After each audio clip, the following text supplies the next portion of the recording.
It is December 9th, 2023. We are actually going to be projected out here in the West Valley to be in the 30s tonight. I've gotten a jump start on my winter protection for my plants, so I'm going to show you what I have going here. I've got a frame here covered by frost cloth. Altogether, this frame is about 190 square feet. I've got a 10 by 10 frame. It's about 7 feet high, and then I have a 9 by 10 butted right up against it. That's approximately the same height. Went online and bought a large roll of 2.5 ounce frost cloth, so enough to get all of my structures covered here. You can see I've got the 1-inch snap clamps affixing the cloth to the frame. And then I also have a 10 by 20 foot tarp on top, and that's to keep the rain out. The reason I went with frost cloth over plastic is, number one, it's not going to trap the cold air like plastic will, and it's also breathable material, so air can still get in to these plants. If you use plastic and it's a hot day, you're going to have to roll it up because your plants will suffocate in that. So given that this is going to be on, through February here, because we can get frost dates into February, I wanted something that I didn't have to keep opening up, and messing with each day. Wanted something I could just put on and step away from. I went with 2.5 ounce just because it's a little thicker and the degrees of temperature are higher than if you go with the lightweight fabric.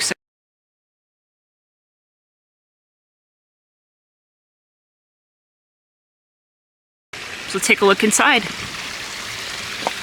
So we have a mix of plants in here. I've got some that are in ground, like this Namdok Mai mango here, that you can see is actually blooming.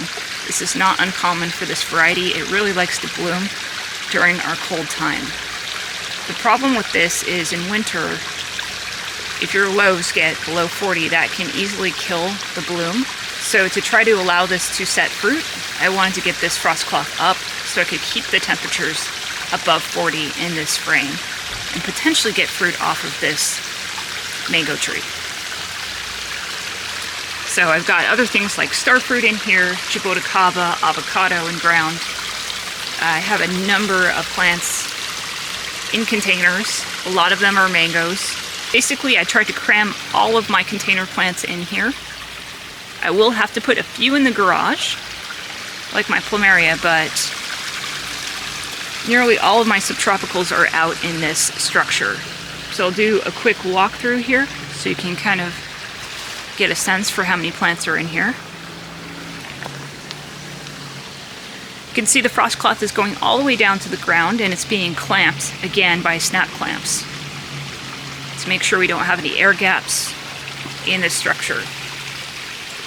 So beyond providing cold protection for these plants and frost protection, this is also providing wind protection. Happens to be a very windy day today, and these plants are not having to struggle in that, and desiccate their leaves, lose moisture to that, and obviously get colder from that wind chill aspect. So as you've probably noticed, there are some Christmas lights up here. These are the C9 incandescent lights that give off heat. I've got these on shepherd's hooks and also strapped to bamboo poles, going kind of all the way through this area. And that's in an effort to generate a little bit of heat around the plants during the night when the temperatures go down.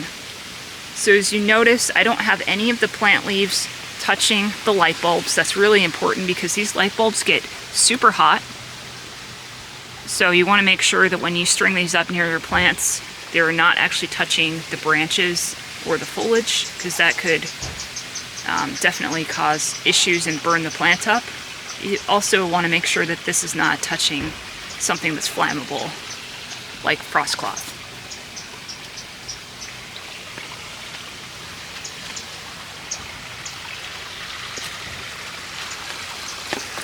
Have just a cheap little outdoor thermometer here with a sensor. That just kind of allows me to come in the next day and see what was the bottom low, so I know I need to step things up and put more heat in the structure. See, I've got a table here with the heater. We'll talk about that in a few minutes here.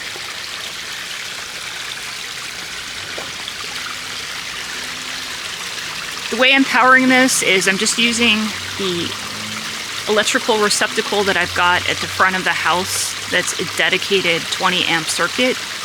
I needed to handle the load of the Christmas lights and potentially a heater, so I wanted to definitely have enough power for that. So just ran a fairly long extension cord under the structure, and then that extension cord is plugging into a timer box, an outdoor timer box.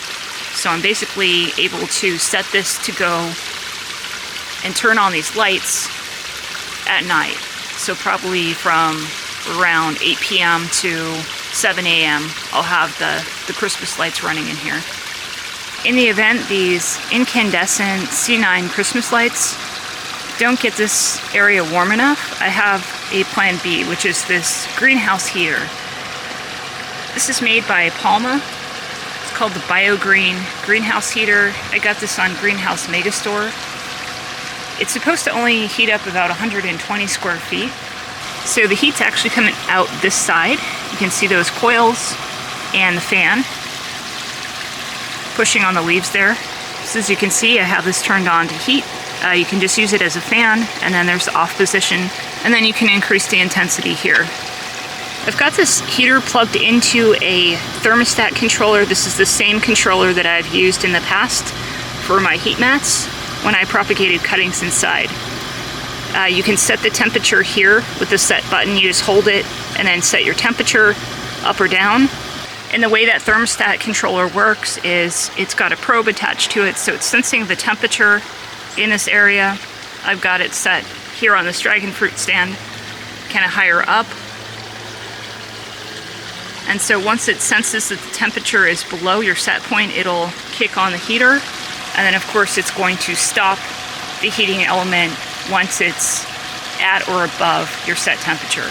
So far the temperatures have not been too bad in December. You know, we've been in the mid 40s, so I may not need this heater. This is only if we hit 20s. We haven't seen those 20-degree Fahrenheit lows in this area for a few years. So not sure if it's going to happen or not this year, but just wanted to be prepared if it does, because these Christmas lights are not going to be able to increase the temperatures in this space, given how large it is, on their own with that cold.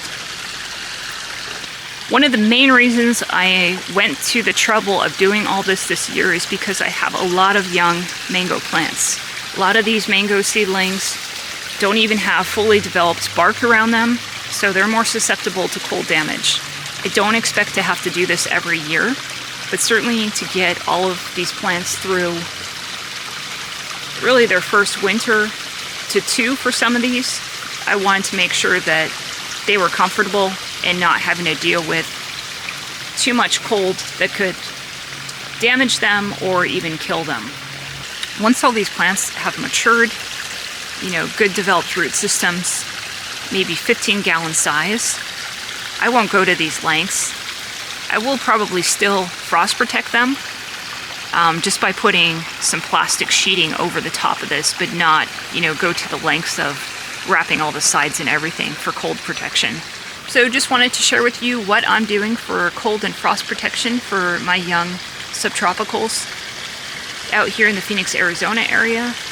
Again, we're not seeing those severe temperatures quite yet. We're definitely not down to freezing temps, but at this point it really could happen at any point. If we get a storm system come through, you might not get much notice, and I just don't want to scramble last minute, so thought I'd be proactive this year and get this all done. And I will go ahead and link all the products that I mentioned and I'm using in this setup in case you want to check them out. If you have any questions, let me know. Thanks for watching and happy gardening.